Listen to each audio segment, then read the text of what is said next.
Hello पिला माने मु तुमर तरिणी सार। आज आम ओडिशा सिविल सर्विस एग्जाम विषय आलोचना करिबा। देख ओडिशा सिविल सर्विस एग्जाम विषय आम आलोचना करिबा। देख पिले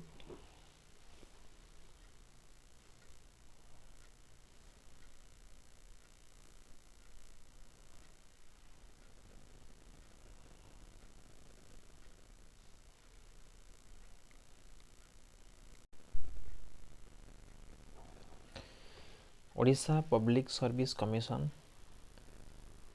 देख तुम जो रही एडवर्टाइजमेंट नंबर है 20/2023 to 24। लक्ष्य कर बोले ओडिशा सिविल सर्विस एग्जामिनेशन 2023 ये बाहरी थिला पिले एटा तुम नोटिफिकेशनटा बाहरी थिला। लक्ष्य कर online applications are invited from the prospective candidates through the proforma application form to be made available in the website तुम रही opsc.government.in जो रही वेबसाइट से वेबसाइट रे ये एप्लिकेशन फॉर्मटी तुम अवेलेबल अच्छी। The link for online application and submission shall be available तुम रही जो 17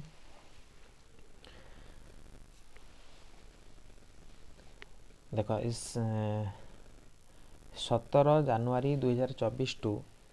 तुम रही 16 फेब्रुआरी 2024 बुझिपाल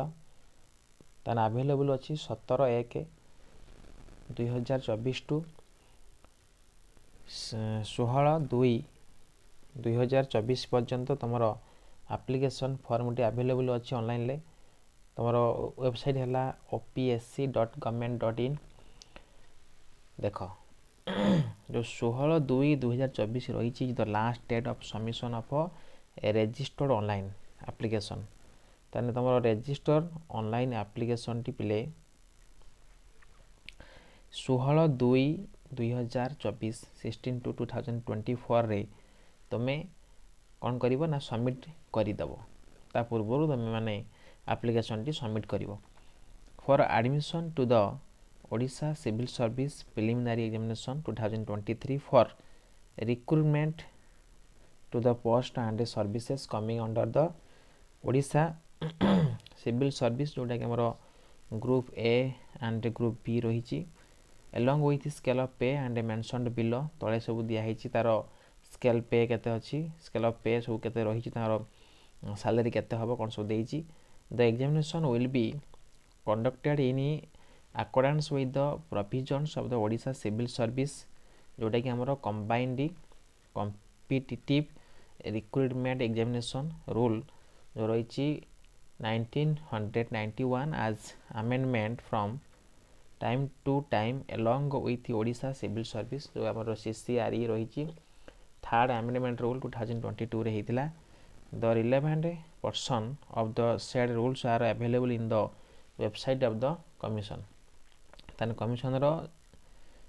जो रिलेवेंट सब रूल रही बिले ताको सब अवेलेबल ऑलरेडी वेबसाइट रे अच्छी। तो आम जानले मेन कथा है तुम 17/1 माने 17 जानुआरी 2024 रु तुम फॉर्म आरंभ हो गलानी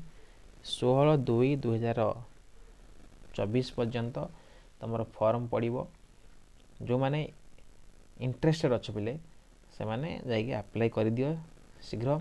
कहीं सर्वर डाउन रहिबो। देख एठी तुम ग्रुप ए ओडिशा रही तुम पोस्ट रही ग्रुप ए रो जूनियर ब्रांच रे रही ओडिशा एडमिनिस्ट्रेटिव सर्विस रही ओडिशा फाइनेंस सर्विस रही ओडिशा पुलिस सर्विस रही पिले माने बुझी पारे तो ये है ग्रुप ए। तो तार स्केल ऑफ पे केते तुम 56,100 रु आरंभ हम तुम level 12 cell 1 in the pay matrix under rule 3 of ORSP rules 2017 अनुसार तुमर 56,100 रहिबो बेसिक रहिबो तापर तुमर डीएपी मिसिबो प्रबल टंका हो पिले तेणु पाठ पढ़ारे मन दियो ये सब बड़ बड़ चाकरी कर गाँ पाई तुमर सब ना रख देख group B Odisha cooperative service रही group B Odisha labour service रही ओडिशा रेवेन्यू रही ओडिशा टैक्सेशन एंड अकाउंट्स रही ओडिशा जो एम्प्लॉयमेंट सर्विस रही ग्रुप बी रे तार स्केल अफ पे होची तुम 44,900 रुपये आरंभ ए सबू 44,900 रही बुझिपाल ताहले तापर देख आम ओडिशा कोऑपरेटिव ऑडिट रही ऑडिट सर्विस रही तार भी 44,900 तापर देख तुम सब वैकेंसी केते सब रही ओएसए ग्रुप ए रही आमर टोटाल नंबर ऑफ वैकेंसी है 30 ये रही तुम अनरिजर्व 15 रही एसईबीसी ना एससी 8 रही एसटी 7 रही जोटा कि 2टा रही आमर ओमेन 2टा रही तापर लक्ष्य कर तार ओएफएस रही 56टा 6-12 बहुत पिले पोस्ट रही तो मैंने सब भल भाव प्रिपेयर हुआ परीक्षा जमी सबुठ बेस्ट करके तुम आसो देख तुम एलिजिबिलिटी कौन रही ना तुम रही a candidate must be a citizen of India तुम भारत नागरिक होगा दरकार तुम एज लिमिट पिले माने 38 वर्ष पर्यंत रही बुझिपाल आ तुम जमी रुहे आमर 5 इयर्स जो relaxable by ST SC SC OBC SEBC बुझिपाल तो एम 5 वर्ष तुम रिलैक्स करछि तापरे तुम जदि जो मैंने सब रही persons with disability belongs to SC ST SEBC category are eligible for cumulative age relaxation benefit benefit तुम रही तापरे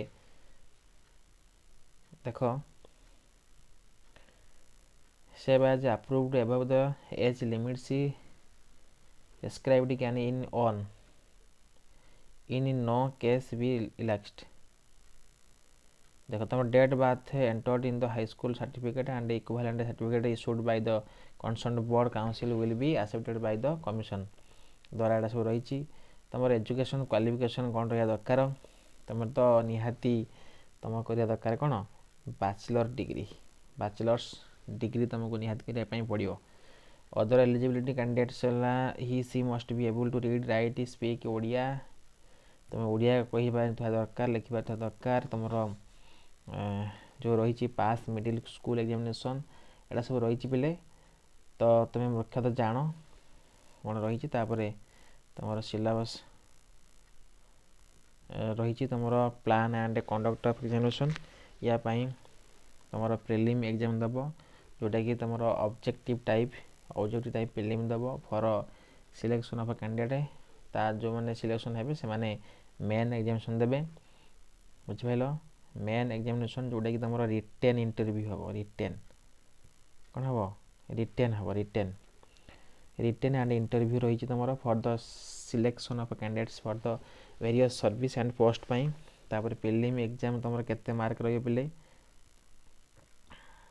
प्रिलिम तुम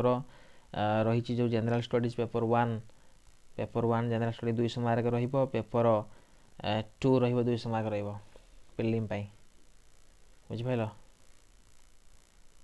सो प्रैक्टिस कर examination required for change of zone will not be enter 10 number of attempts देख जो माने every candidate appearing at the civil service examination who is otherwise eligible shall be permitted 6 attempts at the examination provided. There shall be no such limit for the SC and ST candidate. जो माने ST SC candidate पिले माने तांकर a limit नाही अन्य माने कर 6 थर से माने अटेम्प्ट करि परिबे every candidate appearing at the civil services examination who is otherwise eligible shall be permitted 6 attempts 6टा ତାଙ୍କର ଆଟେମ୍ପ୍ଟ ରହିଛି, ବୁଝିପାରିଲ ନାହିଁ, 6ଟା ଆଟେମ୍ପ୍ଟରେ ତାଙ୍କୁ ବଜାଇବା ପାଇଁ ପଡ଼ିବ। କିନ୍ତୁ ଯେଉଁମାନେ SC ST ପିଲାମାନଙ୍କ ତାଙ୍କର କୌଣସି ସେମିତି ନାହିଁ। ପିଲାମାନେ ତୁମକୁ ମୁଁ କହି ରଖୁଛି, ଭଲ ଭାବରେ ପ୍ରିପେୟାର କର, ପରୀକ୍ଷା ହଲ୍କୁ ଯାଅ, ପରୀକ୍ଷାରେ ବେଷ୍ଟ କରିକି ହିଁ ଆସ। ରହିଲି ବିଲେ, ତୁମେ ଯଦି ଆପ୍ଲାଏ କରିନାହଁ ଏପର୍ଯ୍ୟନ୍ତ, ଯାଇକି ତୁରନ୍ତ ସାଇବର କ୍ୟାବ୍ରେ ଆପ୍ଲାଏ କରିଦିଅ। ମନେ ରଖ ଆଉ ଥରେ, 17/1/2024 ଟୁ ତୁମର 16/2/2024, ବୁଝିପାରିଲ। ରହିଲି, ପୁଣି ଦେଖା ହେବା ଆଗାମୀ ଭିଡ଼ିଓରେ। ଯଦି ସବସ୍କ୍ରାଇବ୍ ପିଲାମାନେ କରିନ, ଚ୍ୟାନେଲଟିକୁ ସବସ୍କ୍ରାଇବ୍ କରିଦିଅ। ପାଖରେ ଯେଉଁ ବେଲ୍ ଆଇକନ୍ ଅଛି ତାକୁ ପ୍ରେସ୍ କରିଦିଅ, ଯାହାଫଳରେ ମୁଁ ଯେଉଁ ଭିଡ଼ିଓ ଅପଡ଼େଟ୍ କରିବି ବା ଲୋଡ଼୍ କରିବି ତାର ପ୍ରଥମେ ନୋଟିଫିକେସନ୍ ତୁମ ପାଖରେ ପହଞ୍ଚିବ। ରହିଲି, ଧନ୍ୟବାଦ।